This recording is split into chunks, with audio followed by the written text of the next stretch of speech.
Allez, il est 14h04, je vois qu'on est déjà 28. Donc déjà, bonjour à tous, merci de nous rejoindre.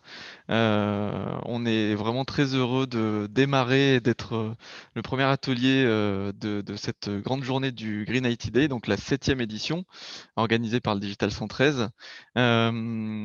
Pour ceux qui ont suivi ce matin la table ronde, on est ici dans un atelier qui va parler d'éco-anxiété.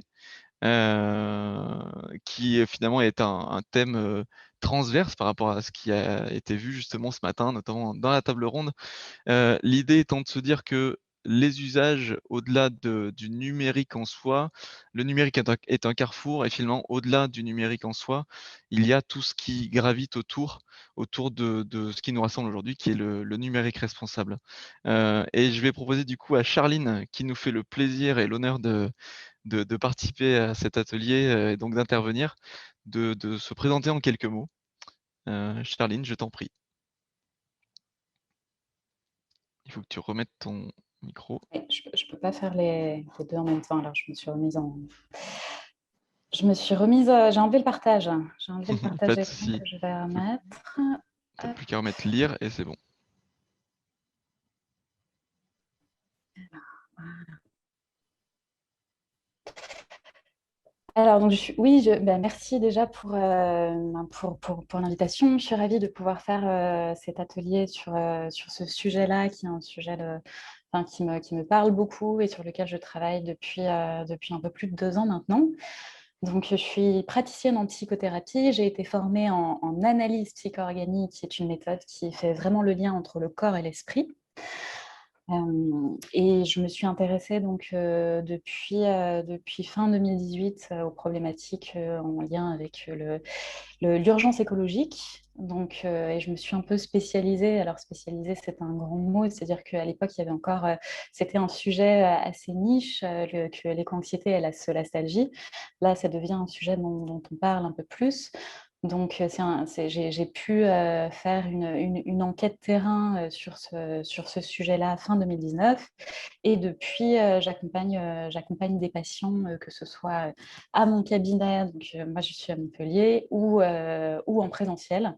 Donc la crise du Covid a fait que le présentiel a explosé et il se trouve que j'avais déjà pas mal de patients qui n'étaient pas forcément sur Montpellier. Et ce qui me semble important de préciser par rapport au sujet de l'éco-anxiété, c'est qu'on est en train de monter une association avec d'autres collègues qui sont sensibilisés à ces questions-là.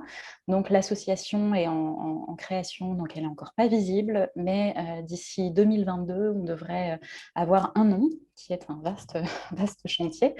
Et je pense un site internet. Et l'objectif, ça sera d'avoir un annuaire aussi pour que les différentes personnes puissent trouver un thérapeute qui pourra les recevoir dans un espace physique là où ils habitent et pas toujours passer par le distanciel qui est néanmoins quelque chose de très pratique. Merci, Voilà. merci Charline. Effectivement, alors c'est ce que l'on disait tout à l'heure, hein, quelque part, l'éco-anxiété et ce secteur-là, en tout cas ce sujet-là, cette grande thématique qu'elle représente, est aussi en train de se structurer, comme tu viens de le présenter. Et c'est à l'image du numérique responsable, hein, qui est un secteur qui est assez récent, en tout cas dans sa structuration.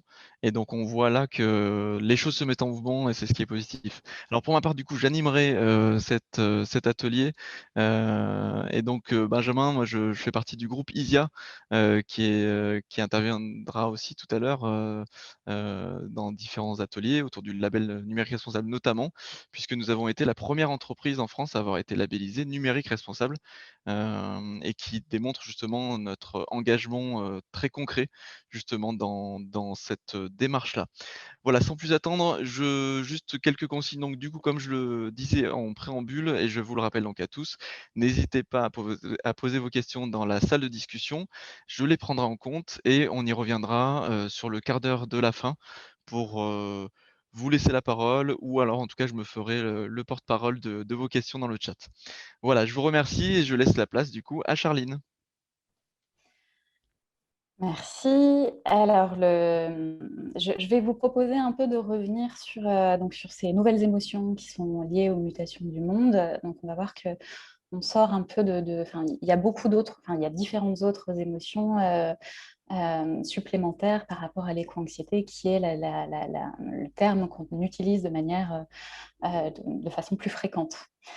Voilà, donc pour commencer, je vais vous proposer de revenir un peu sur une notion de vocabulaire pour savoir de quoi on parle. Donc, ce qui est clair aujourd'hui, c'est qu'il y a une forme d'hétérogénéité du vocabulaire. Tout ce qui touche à ces nouvelles formes de détresse psychique qui sont liées aux problématiques environnementales, c'est quelque chose d'assez nouveau. Alors, je pèse mes mots, c'est-à-dire que c'est nouveau dans nos pays européens. C'est vrai que dans certains pays qui sont en proie au dérèglement climatique depuis très longtemps, la solastalgie et l'éco-anxiété, ce n'est pas des problématiques nouvelles pour eux. Par contre, nous, on s'est saisi du sujet alors en France depuis un ou 2 ans. Et c'était des sujets qui avaient été un peu plus travaillés dans les pays anglo-saxons. D'où le fait qu'il y ait des chercheurs comme Glenn Albrecht, donc c'est un chercheur australien qui se soit intéressé à ce sujet-là. Et c'est Glenn Albrecht, on lui doit le terme de solastalgie que j'expliquerai par la suite. Donc, il y a beaucoup de termes qui sont utilisés pour parler de ces nouvelles souffrances qu'on ressent, donc l'éco-anxiété et la solastalgie qui sont les principales.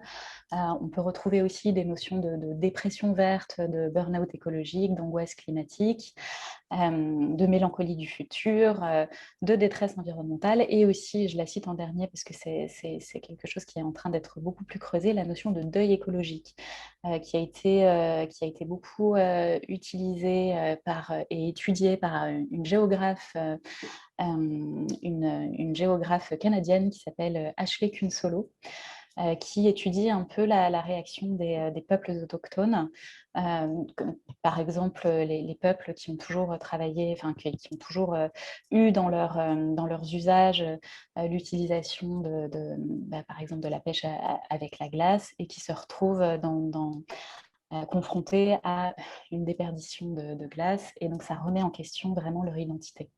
Donc, Ashley Kunsolo, cette géographe, elle a beaucoup travaillé sur ce qu'elle a appelé donc, le deuil écologique.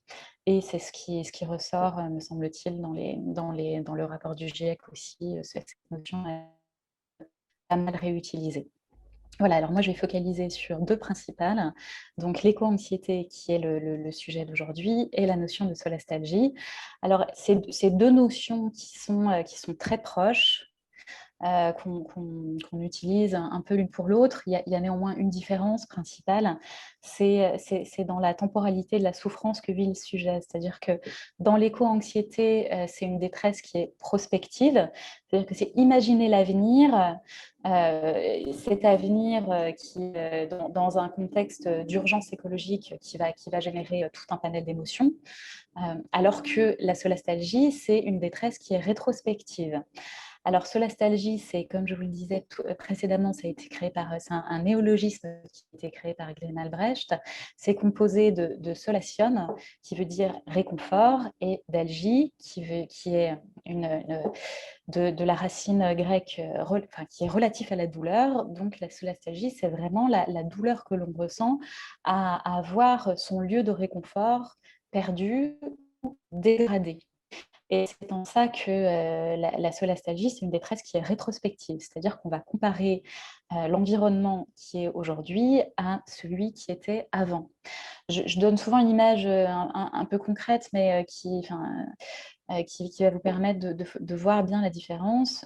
Par exemple, vous faites une randonnée l'été, toujours au même endroit, et puis il se trouve qu'à la fin de la randonnée, vous avez un petit ruisseau où vous aimez bien mettre vos pieds. Là, cette année, il y a beaucoup de sécheresse, et le ruisseau que vous aimez n'existe plus. C'est-à-dire que vous constatez vraiment une grosse différence par rapport à ce à quoi vous étiez habitué, ce que vous avez chéri. Donc, c'est un peu comme une... alors, Baptiste Morisot, qui est philosophe, il parle d'un mal du pays sans exil. La solastalgie, c'est un peu comme le sentiment de la nostalgie, sauf que dans le cas de la nostalgie, on a quitté le lieu, on a quitté la personne, alors que pour la solastalgie, on est toujours dedans. Et pour la petite histoire du néologisme, Albrecht, il a créé ça parce qu'il a fait une étude et il se trouve qu'il a étudié, il a été contacté par des personnes des fermiers de la vallée de l'Hunter qui voyaient leur environnement dégradé par l'exploitation de mines à ciel ouvert. Donc, ils entendaient toute la journée des bruits de camions qui amenaient différents matériels. Il y avait une pollution lumineuse qu'il n'y avait pas avant. Et c'est ça qui l'a amené à créer le terme de solastalgie. Voilà. Que ce soit l'éco-anxiété ou la solastalgie, les stratégies pour vivre avec, et je dis bien vivre avec et pas lutter contre ou pour entériner ces émotions, parce que je pense que c'est important de faire cette nuance et ça fait partie des émotions qui sont importantes et que c'est OK de ressentir. Donc les stratégies pour vivre avec, ou en tout cas mieux accueillir ces émotions, elles sont assez similaires et généralement, je vais synthétiser un peu, mais la stratégie qui fonctionne le mieux, c'est de retrouver le mouvement, de se remettre en action. Et ça permet de trouver un niveau tolérable d'éco-anxiété ou de solastalgie. Voilà pour les petites définitions. Je vais donc là, en termes de vocabulaire, je vais rentrer un peu plus maintenant dans les manifestations et les symptômes de manière à vous expliquer un peu ce que ça veut dire ou qu'est-ce qui se passe quand on est éco-anxieux ou quand on est solastalgique. Je vais m'appuyer sur l'enquête dont j'ai parlé en introduction. Donc j'ai fait une enquête fin 2019. C'est une enquête témoignage, ce n'est pas une enquête représentative de la population parce que mon échantillonnage n'était pas représentatif. Mais j'ai pu interroger un panel assez conséquent de plus de 1000 personnes. J'avais posé à peu près 35 questions. Et mon objectif, c'était de pouvoir mieux caractériser l'éco-anxiété de manière à pouvoir mieux accompagner mes patients. Donc là, je vais vous proposer quelques extraits de cette enquête qui vont me permettre d'expliquer un peu comment ça se manifeste, ces phénomènes, ou en tout cas ces émotions, l'éco-anxiété et la solastalgie, et qu'est-ce que ça fait comme symptômes. Alors, le premier, la première chose, c'est qu'on utilise le terme majoritairement d'éco-anxiété. Donc, on pourrait croire qu'il n'y a qu'une émotion derrière, à savoir l'anxiété, mais en fait, il y en a beaucoup plus. Dans l'enquête que j'avais faite, donc j'ai pu interroger les personnes sur, je pense que la question que j'avais posée, c'était en dehors de l'anxiété, est-ce qu'il y a d'autres choses qui vous génèrent des émotions, qui vont générer ces sensations vraiment d'éco-anxiété. Et ce qui était ressorti, c'était d'un tout, je crois que j'avais eu à peu près 175 termes différents utilisés pour répondre à cette question. Alors bien évidemment, ça va au-delà des émotions, hein, parce que les émotions, donc on a 6 émotions primaires et puis après il y a des émotions secondaires. Donc ce qu'ont mis les personnes, c'était aussi des ressentis, des sentiments, etc. Mais il m'a semblé intéressant de néanmoins garder ces différents termes utilisés pour pouvoir les classifier. Donc j'en avais 114 qui relevaient plutôt d'émotions, de sensations désagréables, comme par exemple la peur, l'impuissance, la colère, la tristesse, et tout le reste, donc il devait y en avoir à peu près 45 qui étaient de l'ordre d'émotions plutôt, enfin de ressentis plutôt positifs, comme des personnes qui avaient mentionné l'espoir, la joie, l'envie, etc. Les 5 émotions, enfin, les 5 émotions qui sont sorties en majorité, c'était donc la colère, la tristesse, l'impuissance, la peur et l'espoir. Et la plupart des personnes avaient cité plusieurs émotions. Il n'y avait pas juste une émotion ou un ressenti. C'était vraiment souvent plusieurs ressentis mis bout à bout qui montrent bien qu'il n'y a pas juste de l'anxiété. Il y a plein d'autres choses. Et c'est pour ça que le terme de solastalgie est peut-être un peu plus neutre en termes de coloration émotionnelle, parce que dans le terme de solastalgie, il n'y a pas d'émotion qui est clairement identifiée, comme ça peut être le cas dans l'éco-anxiété. Voilà, néanmoins, il se trouve que je pense que c'est un terme qui est plus facile à retenir que solastalgie, Parce que bon, faut l'apprendre, ce terme. J'entends des fois solastologie avec collapsologie. Enfin bon, voilà, c'est plus compliqué à retenir que la notion d'éco-anxiété. Donc, il faut rester bien conscient que si vous ressentez de l'impuissance ou de la tristesse ou de la colère par rapport à l'état du monde, il est tout à fait possible que vous soyez éco-anxieux. Voilà. Autre aspect, c'est qu'est-ce qui va générer cette éco-anxiété. Alors, il y a différents, ce dont je me suis aperçue, c'est que cette éco-anxiété, c'est une angoisse qui est systémique, c'est-à-dire qu'elle est liée à tout un ensemble de facteurs qui sont, eux, liés au fonctionnement du monde. Je crois que la question que j'avais posée, c'était... Alors, j'avais demandé aux participants de pouvoir lister un peu ce qui les angoissait plus dans certains facteurs écologiques. Alors, j'avais dû citer la pollution, le réchauffement climatique, le dérèglement climatique, pardon, l'acidification des océans, etc. Et je leur ai demandé ensuite s'il y avait d'autres paramètres, d'autres facteurs qui pouvaient générer chez eux ce sentiment d'éco-anxiété. Et il se trouve que j'ai été assez surprise de voir que, effectivement, il n'y avait pas juste la dimension environnementale qui était certes citée et importante, mais il y avait aussi d'autres éléments donc, que j'ai pu catégoriser en 6 thématiques. Donc, il y avait, ce qui était mentionné, c'était la crainte, par exemple, de voir un crash boursier, donc toute la dimension économique, la dimension politique et géopolitique, tout ce qui était inégalité sociale, toute la dimension autour de nos sociétés, les injustices, etc. Tout ce qui touchait autour de la sphère individuelle avec les craintes par rapport à l'avenir, par rapport au fait d'être isolé, des réflexions sur la manière dont l'humain se comporte, des choses comme ça, donc vraiment la sphère individuelle. Et enfin, la dernière thématique, c'était vraiment la crainte de menaces systémiques. Il y a beaucoup de personnes qui ont parlé de la crainte qu'ils avaient de voir à nouveau des guerres, de voir des pénuries aussi, vraiment tout ce qui touche aux besoins de base. Et j'ai souvenir même qu'il a été cité la crainte de voir des pandémies.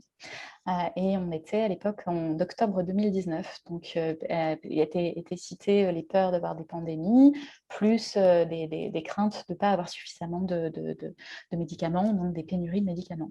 Donc, il se trouve que c'était plutôt raccord avec la venue du Covid qui est arrivée 2-3 mois après.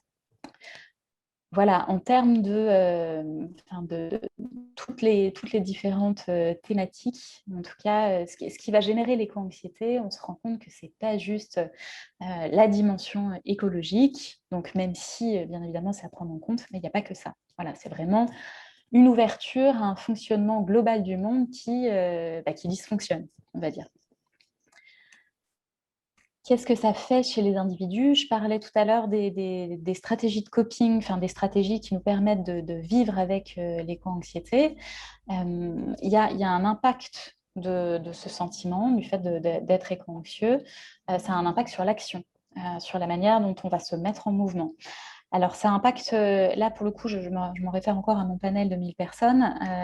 Il y avait 3 grandes tendances qui ressortent ici. Pour 30% des participants, il y avait une forme de ce qu'on peut appeler aussi d'éco-paralysie, c'est-à-dire que le sentiment d'impuissance est tel que ça fait qu'on n'arrive plus à se mettre en mouvement. Il peut y avoir des maux du corps très importants, où la personne elle va faire des insomnies, où elle va plus manger, où il va y avoir des idées qui tournent en boucle, qui font que la personne elle est finalement figée et elle n'arrive plus à se mettre en action. Là, c'est vraiment important dans ces cas-là de pouvoir se faire accompagner. Parce que il est possible, souvent je dis que l'éco-anxiété, c'est parfois un peu l'arbre qui cache la forêt, il peut y avoir d'autres problématiques derrière. Donc, si on en vient à être dans une forme de paralysie, c'est important de pouvoir aller regarder ce qui se cache derrière. Pour 10% des personnes, il y avait une forme d'ambivalence entre envie d'agir et puis finalement, on retrouve un peu le sentiment d'impuissance qui bloque, donc une oscillation entre ces deux. Et pour néanmoins 60% des personnes indiquaient que le sentiment d'éco-anxiété, ce que ça générait, ça leur donnait envie de se mettre en mouvement à 2 niveaux, d'un point de vue individuel et collectif. individuelle, les personnes décidaient de changer certaines choses dans leur foyer, de faire des transitions écologiques, de changer leur mode de consommation, que ce soit alimentaire ou les transports, etc. Et aussi, il y avait donc toute cette dimension collective où les gens ont eu besoin de se regrouper, par exemple, participer, militer, participer à Extinction Rebellion, s'engager en politique, rejoindre des associations avec des personnes qui allaient un peu parler le même langage. Parce que ces problématiques-là, le souci, c'est que souvent, on se sent très isolé. Tout le monde n'a pas la même capacité ou en tout cas la même temporalité. Donc, on n'a pas tous la même vision du monde. Donc, c'est important aussi de pouvoir parler avec des personnes qu'on ne va pas chercher à convaincre, mais qui vont avoir un peu la même manière de regarder le monde que nous. Donc ça, vraiment, c'est quelque chose qui apaisait beaucoup le fait de rejoindre des collectifs et de savoir qu'on n'aurait pas besoin de redéfinir la vision du monde. Les personnes allaient partager une vision à peu près similaire. Voilà en termes de manifestations et de symptômes par rapport à l'éco-anxiété. Je vais rentrer un peu plus dans le fait de caractériser qui pourraient être ces éco-anxieux. Alors là, si je me réfère aux études qui ont été faites, donc je m'appuie essentiellement pour le moment sur la littérature internationale et anglo-saxonne, donc des études qui ont été faites au Canada, en Australie et par le CPA, qui est le Climate Psychology Alliance, qui regroupe des pays européens, mais pas la France. Enfin, si, il y a des Français qui en font un peu partie, mais surtout l'Irlande, le Royaume-Uni, etc. Et donc, ces pays-là ont commencé à creuser un peu plus, avant nous, ces questions d'éco-anxiété. Donc, ce qui ressort des études, c'est que la personne éco-anxieuse, ça va être plutôt des femmes que des hommes. En termes de tranche d'âge, les populations les plus à risque, ça va être les jeunes, c'est-à-dire les personnes qui ont entre 18 et 25-26 ans. D'ailleurs, je cite là une enquête qui est sortie il y a 2 semaines du Lancet, qui a ciblé donc ces 9 scientifiques dans 9 pays différents qui ont interrogé 10 000 jeunes donc dans 10 pays différents sur leur vision du monde, sur cette thématique d'éco-anxiété.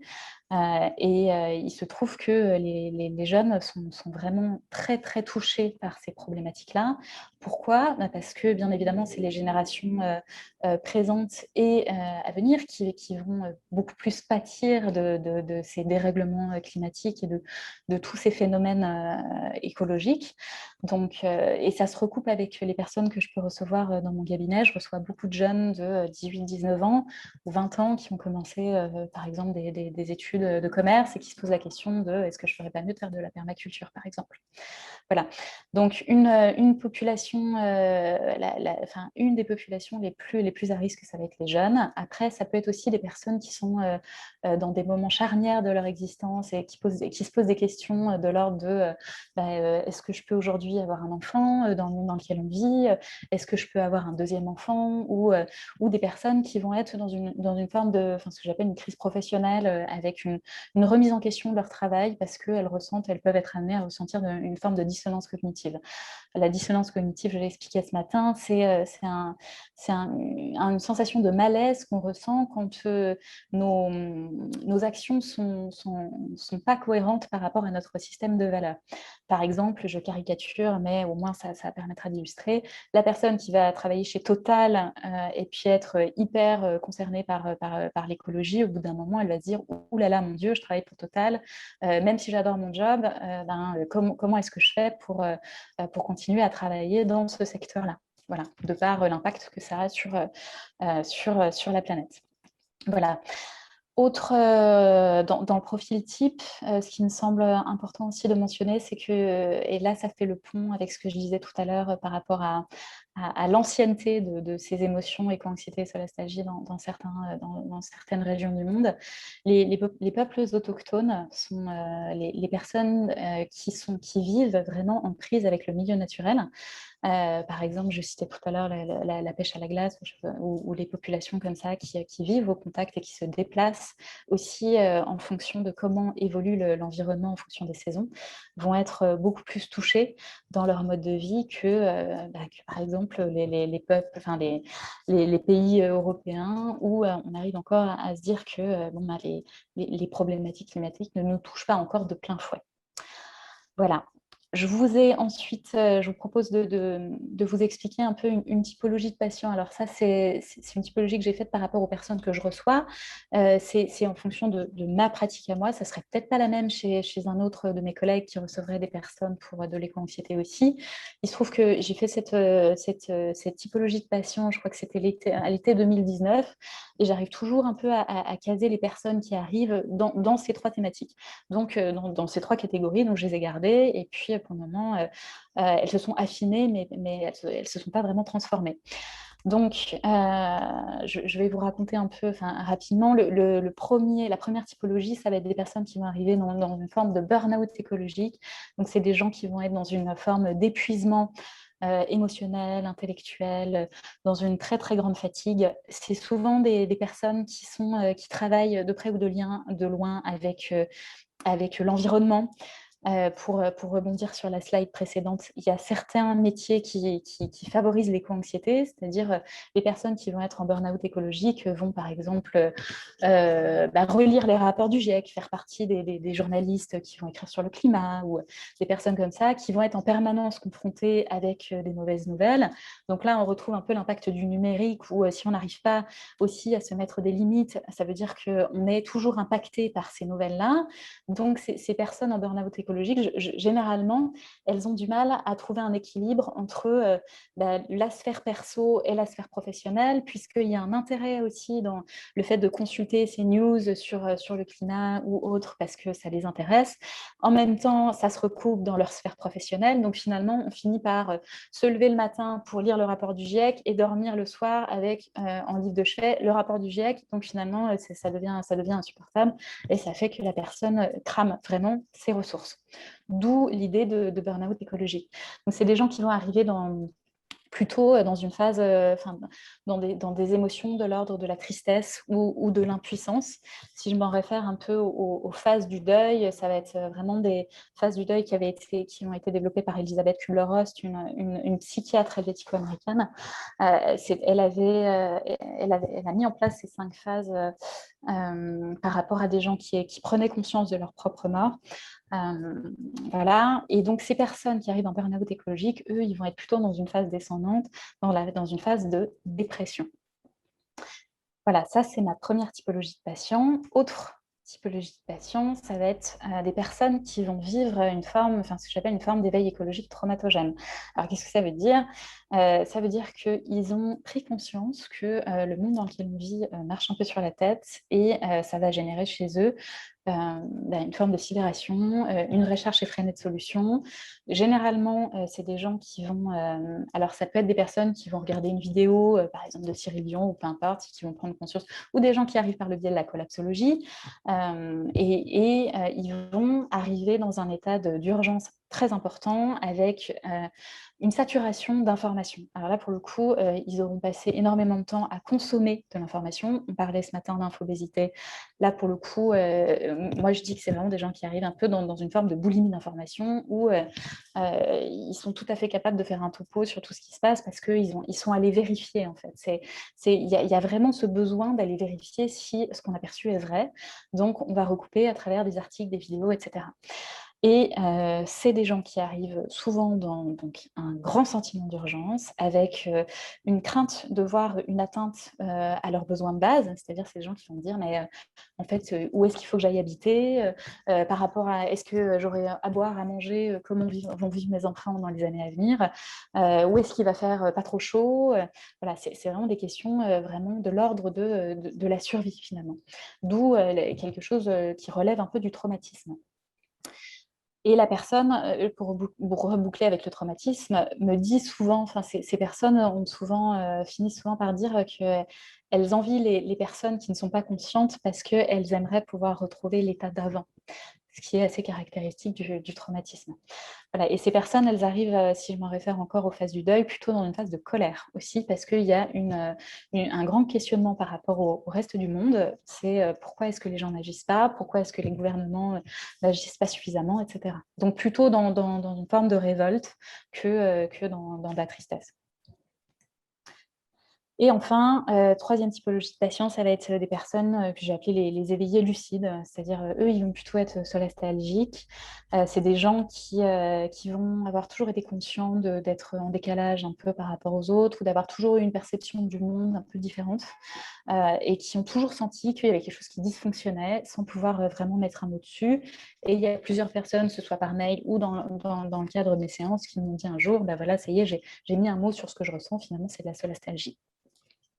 Voilà, pour boucler là-dessus, vraiment les trois types de profils de personnes que je peux être amenée à recevoir. Ce Pour qui me semble information, Charline, juste 15 pour que minutes. tu l'aies en tête, ouais, il te reste 15 minutes à peu près à Ok, partir de maintenant. Voilà. merci. Ça va, je t'ai laissé quand même la place de parler Oui, parfait. pour me citer le temps. Juste pour conclure un peu sur ces profils, ce qui me semble important de dire, c'est que l'éco-anxiété, ce n'est pas une pathologie. C'est ce qu'ont bien précisé les 9 chercheurs là, qui ont fait cette enquête qui a été publiée il y a 2 semaines.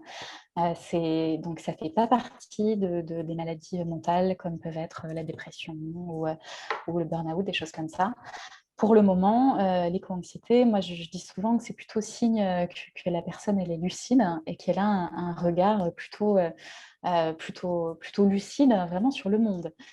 Donc, c'est désagréable comme ressenti, mais ça vient bien dire qu'on on voit la réalité du monde dans lequel on vit. Et je pense que c'est très important que ça ne devienne pas une pathologie. Et là, je reboucle un peu par rapport à ce qui a été dit ce matin sur l'individuel et le collectif. Si on focalise sur l'éco-anxiété, on va beaucoup focaliser sur les individus. Alors, je ne dis pas qu'il ne faut pas focaliser sur les individus. Je reçois des gens, c'est des individus que je reçois, que j'accompagne, etc. Mais il ne faut pas oublier ce qui va générer ça. C'est-à-dire que si les personnes ne vont pas bien, c'est parce qu'il y a un monde qui dysfonctionne. Et donc, il faut pouvoir aller regarder au niveau collectif ce qui fait que ça ne va pas. Donc, aller vraiment regarder la source du problème. Donc, il y a vraiment un risque là de focaliser sur les individus et puis de lâcher le problème, de se dire, bon, bah voilà, les éco-anxieux, on va les renvoyer vers les psys et puis on ne va pas se préoccuper d'essayer de transformer le monde. Je pense que ces deux choses doivent se faire vraiment en parallèle. Voilà, de pouvoir travailler sur la dimension individuelle et aussi sur le collectif.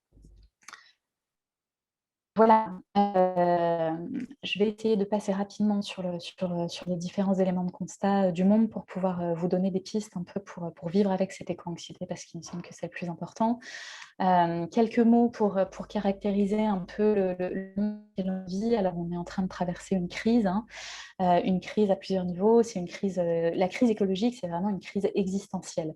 Ça nous pose la question de savoir qui est-ce qu'on est, quel type d'humain on est, qu'est-ce qu'on va faire par rapport à ça. C'est aussi une crise identitaire parce que ça nous fait nous poser des questions vraiment sur nous.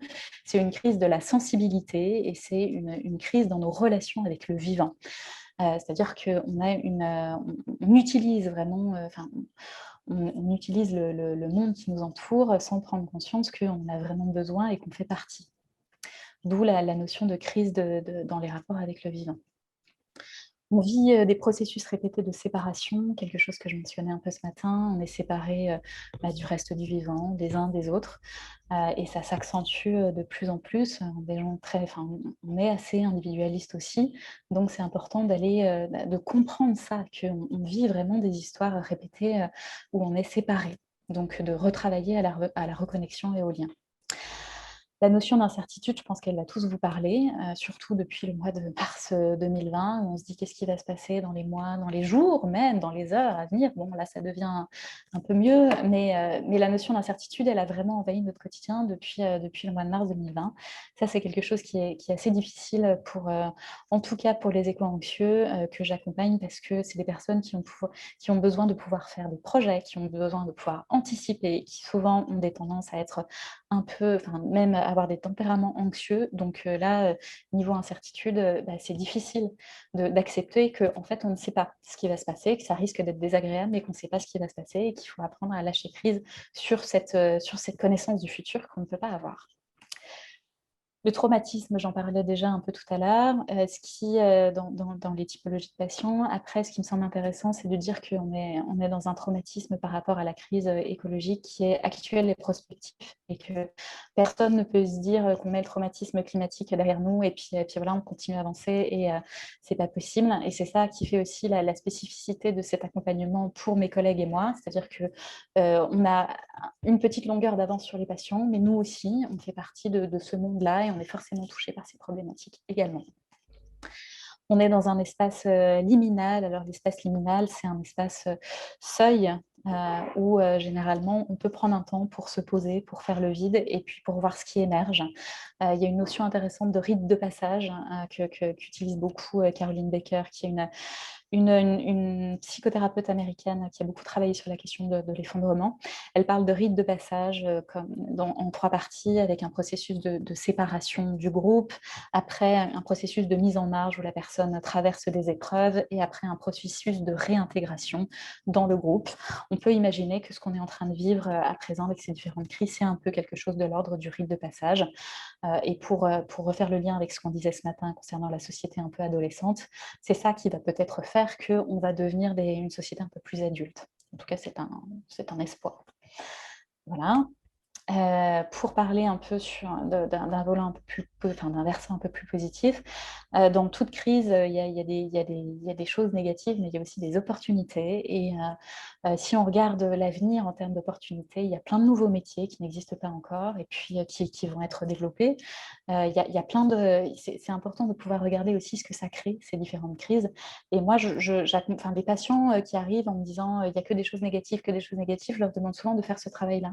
C'est d'aller regarder, OK, on va pas se voiler la face, il y a du négatif, mais il y a aussi des choses positives. Donc, aller regarder qu'est-ce que ça crée en termes d'opportunités. On est dans une possibilité aussi de renouveau. On a entendu beaucoup parler de monde d'avant, monde d'après. Donc, comment est-ce qu'on va matérialiser un peu plus cette notion de monde d'après? Qu'est-ce qu'on va en faire? C'est un moment aussi où on peut s'exprimer, où c'est important de pouvoir aussi pas rester avec ce qu'on vit.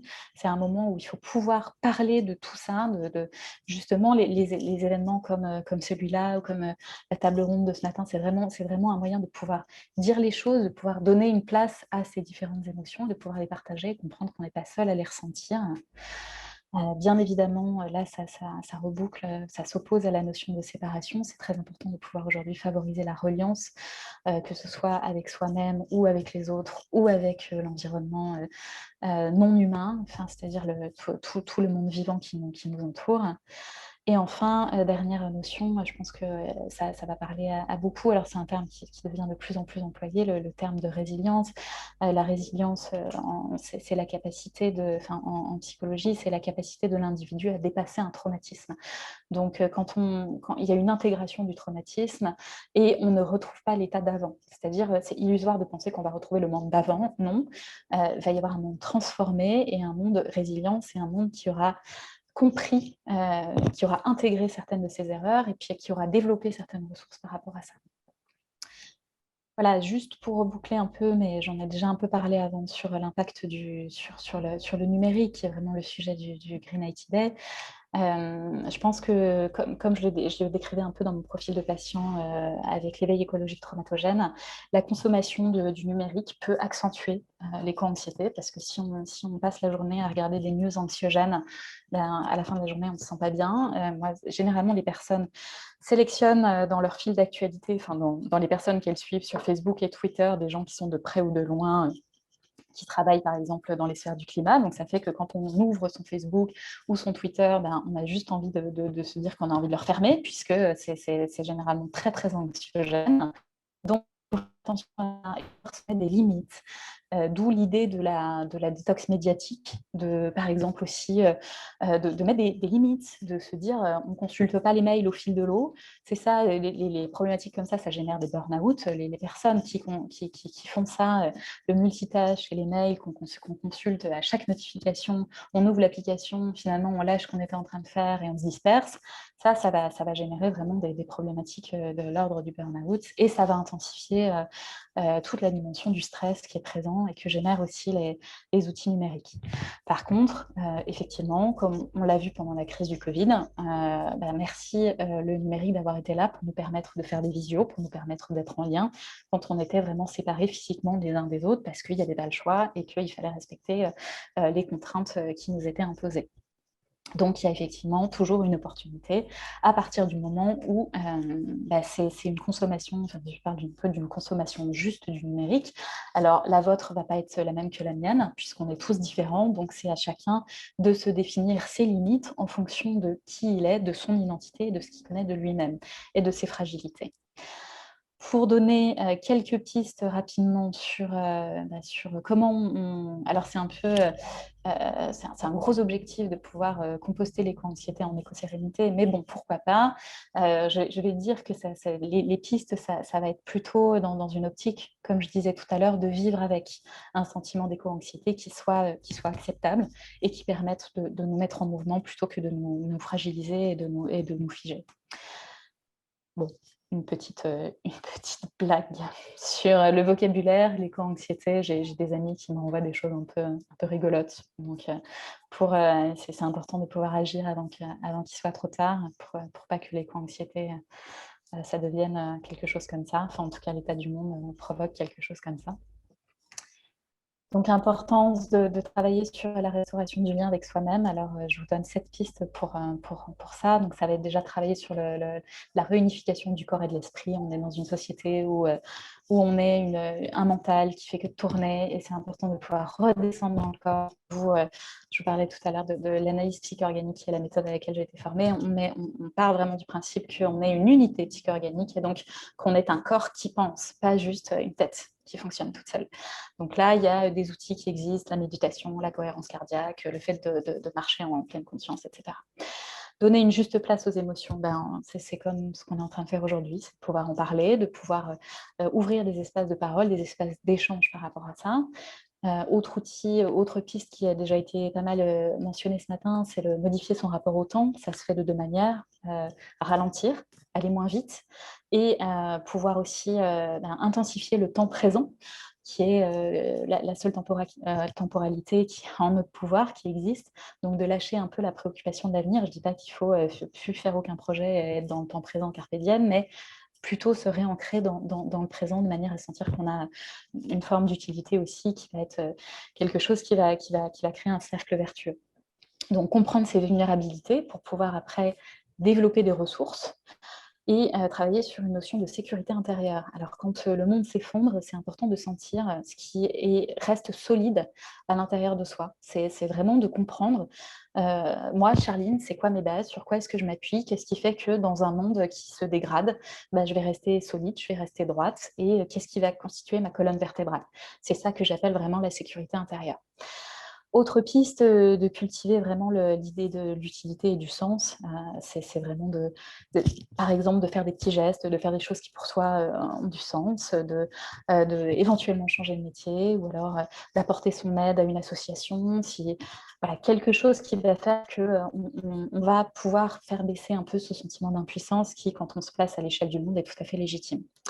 Et enfin, de pouvoir continuer à rêver, à s'émerveiller, à stimuler l'imaginaire. Ça, c'est vraiment quelque chose d'important parce que par rapport à l'incertitude, on a du mal à se projeter et c'est important de pouvoir continuer à faire des projets quand même à court, moyen terme et à se laisser cette capacité, comme souvent les enfants, de s'émerveiller pour pas grand-chose. Et pour ça, il n'y a pas besoin, il n'y a pas beaucoup d'efforts à faire, il suffit juste de trouver un joli coucher de soleil ou autre, un joli point de vue ou quelque chose à l'extérieur, dans la nature ou autre, et c'est assez facile d'accès. Avant-dernière slide, c'est l'importance de restaurer le lien avec les autres humains, ce dont je parlais tout à l'heure, vraiment de pouvoir travailler sur ce processus de séparation. J'ai envie de dire, ça sert à rien d'essayer de convaincre les autres. Ça, c'est une grande problématique avec laquelle arrivent les patients. J'essaye de convaincre ma famille, mais ils veulent pas entendre. Et puis, je pense que c'est peut-être pas le bon angle parce que ça va faire que ça va lever les barrières de chaque côté. Chacun va rester, ça va créer des polarités. Chacun va rester dans ses positions, va camper dans ses positions. Si on n'a pas travaillé sur son niveau d'anxiété, etc., on va le transmettre à la personne en face.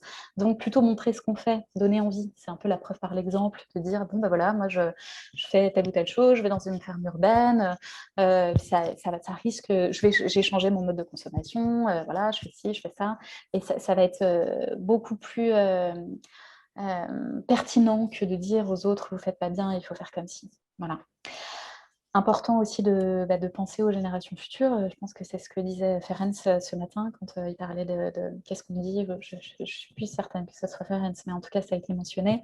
Qu'est-ce que vont penser les générations futures par rapport à ce qu'on a fait nous?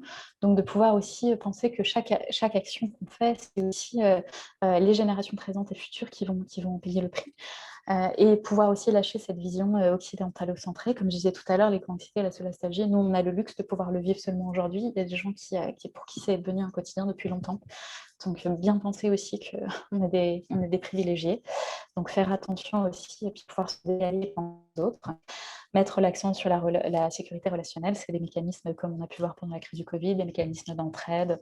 Ça, c'est vraiment très important. C'est ce qui ressort beaucoup dans les livres, notamment les livres de Pablo Servigne sur l'entraide, l'autre loi de la jungle, je crois, qui explique bien que dans le monde non humain, le lien, l'entraide, c'est la base en fait. Donc nous, on est vraiment dans une technique, enfin, dans un monde de concurrence et de compétition, et ça serait bien de pouvoir retrouver plutôt un monde de la coopération.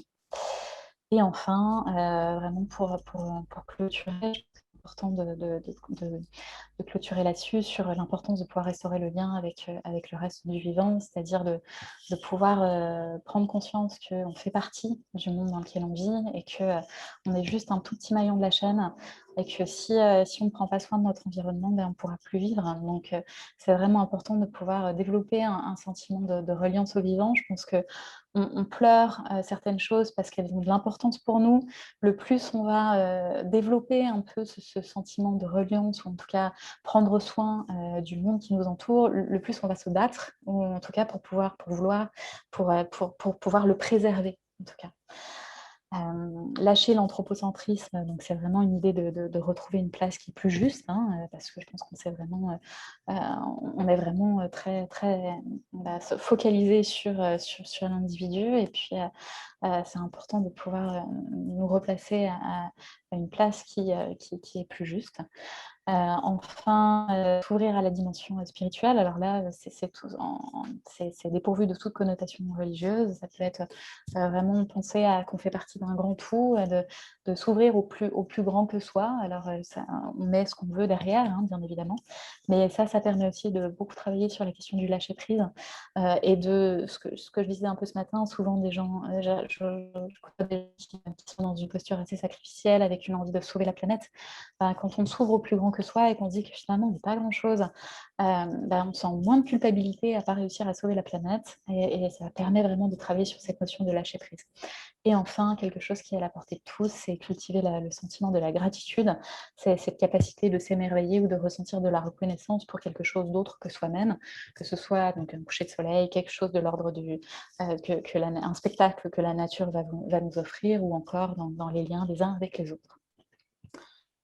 Voilà, je vais m'arrêter là-dessus. J'ai un peu Merci dépassé le Charline. timing, Non, mais c'est parfait, c'est parfait.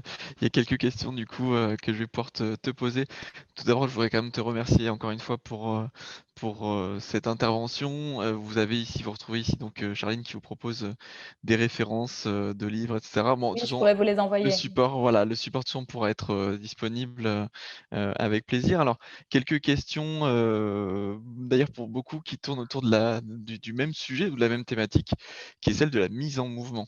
Alors une première question qui tournait, alors même si, David précise qu'il a déjà eu une partie de sa réponse, mais qui tournait autour de donc dans cette mise en mouvement, est-ce que par rapport à la courbe du deuil, la fameuse dont tu évoquais tout à l'heure la similarité, on va dire, avec l'éco-anxiété, est-ce que pour, gérer ce phénomène, en tout cas je relis la question, est-ce que des changements forts de vie, par l'engagement militant, par le changement de métier et cetera, est-ce que c'est ce genre d'action-là, forte, en tout cas je note cette notion de force, qui a pu aider à traiter le problème au sens, j'imagine de surmonter le problème ou surmonter cette anxiété-là?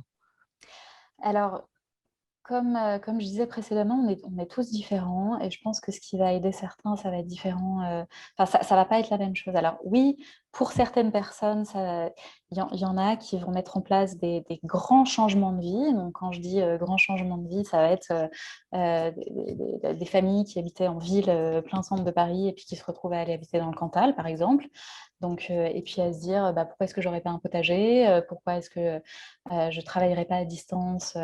Voilà. Après, ce que j'observe par contre, c'est que parfois, il y a des changements forts de vie qui sont ce que j'appelle moi des passages à l'acte. Les passages à l'acte, c'est quand on est, dans un mode de réaction, où on agit plutôt qu'on ne réfléchit. Enfin, je dis pas que, c'est pas une décision, enfin, c'est pas une décision réfléchie, mais c'est un peu ça. C'est-à-dire, on va à quoi est-ce qu'on répond? C'est est-ce que, je vais déménager, je reprends mon exemple, est-ce que je vais déménager dans le Cantal parce que, je réponds à de la peur? Est-ce que je réponds à mon sentiment d'urgence de trouver le bon endroit pour moi, pour aller me sécuriser, etc. Ou est-ce que je peux me poser et puis essayer de m'interroger sur pourquoi est-ce que je décide d'aller habiter dans le Cantal. Vous voyez, c'est pas vraiment la même chose. Action-réaction, là, c'est vraiment quelque chose de l'ordre du passage à l'acte. Et pour ces changements-là, je pense que c'est important de se donner le temps.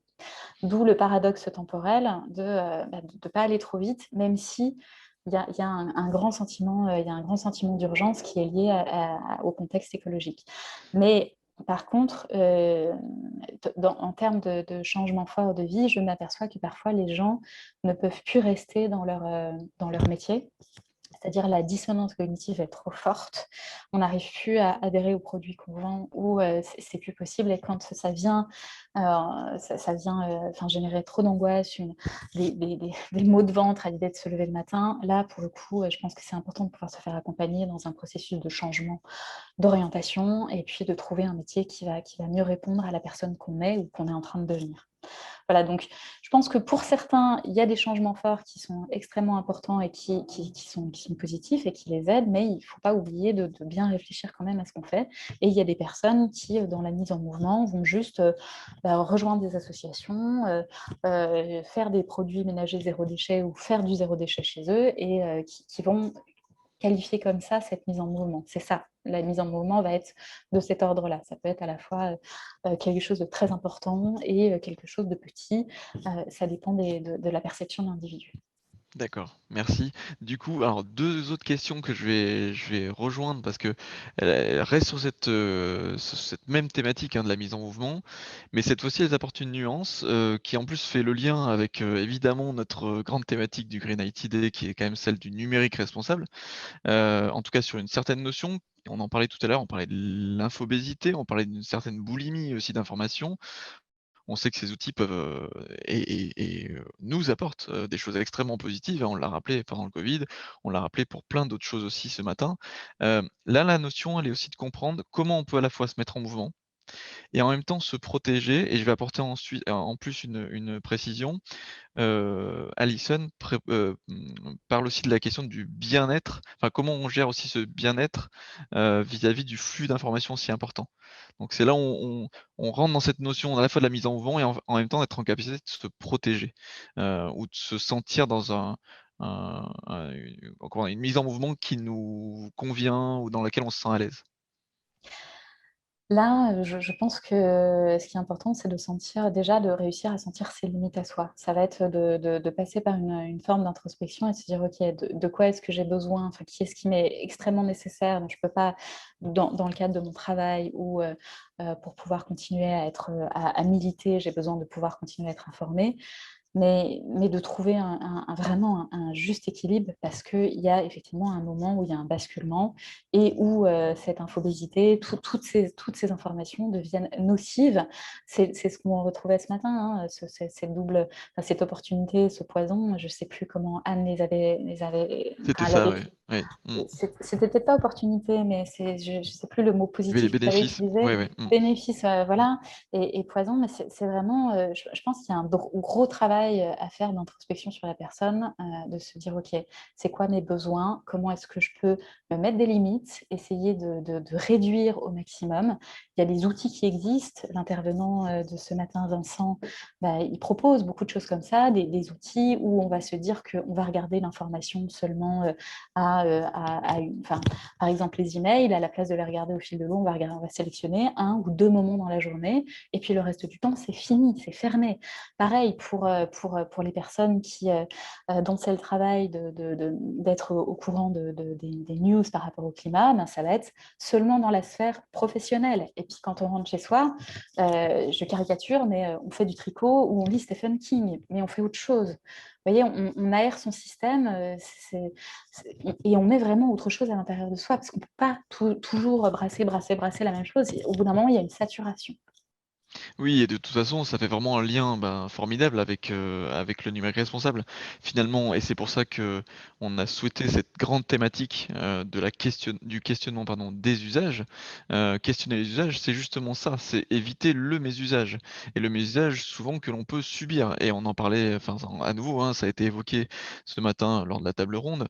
Ce mésusage, souvent, on le subit parce qu'en fait, ces applications ou ces fonctionnalités ont été créées dans le but justement de nous rendre relativement, accros à ça, et à ces fonctionnalités, et du coup, encore une fois, c'est ce qui a été évoqué, ce matin. La question des usages, elle est aussi pour se dire: le numérique, et il faut absolument qu'on le responsabilise, qu'on accompagne et qu'on forme sur les usages, pour justement éviter que lui-même devienne un écueil, ce qui est quelque part déjà un peu le cas. C'est rattrapable, et c'est pour ça qu'il faut vraiment qu'on s'attaque, à ce sujet-là. Il est 14h59. Si tu veux que je te donne le mot de la fin, on a abordé les questions en tout cas qui avaient été évoquées.